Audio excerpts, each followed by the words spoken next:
大家好，我是夏妈，早上好。今天早餐是用的春饼卷的这种芝士牛肉卷，我感觉味道也很好吃啊，方便。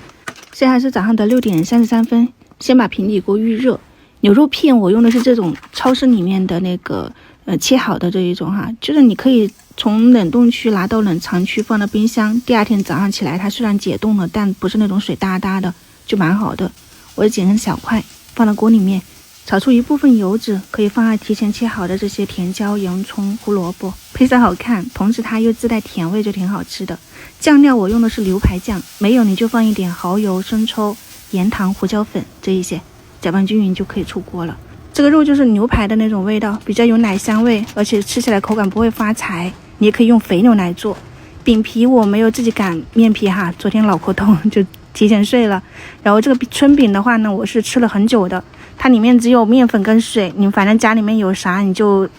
用上就可以了。我用了2种哈，然后这里的话呢打了2个鸡蛋，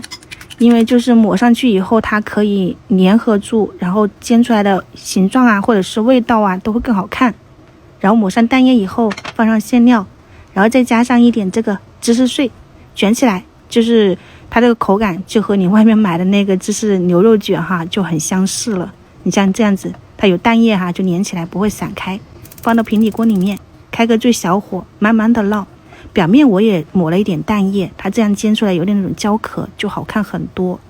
然后煎到一面稍微的定型，就给它翻面。其实馅料啊、饼皮啊都是熟的，咱们就是稍微的加一下工，加热一下就可以了。这边提前烧了一锅水，剩下的蛋液直接淋上去就是蛋花，然后关火，放上紫菜啊、葱花或者是芹菜，一点盐和香油，紫菜蛋花汤也就搞定了。每天早餐的制作时间我控制在15到25分钟之内，就我自己做起来不累，然后又有时间去研究一下花样，他们吃起来又多样化的同时，你们看起来也有灵感，对不对？然后这边就准时出锅7点01分，反正只需要煎到2面焦香了，加热了就可以了。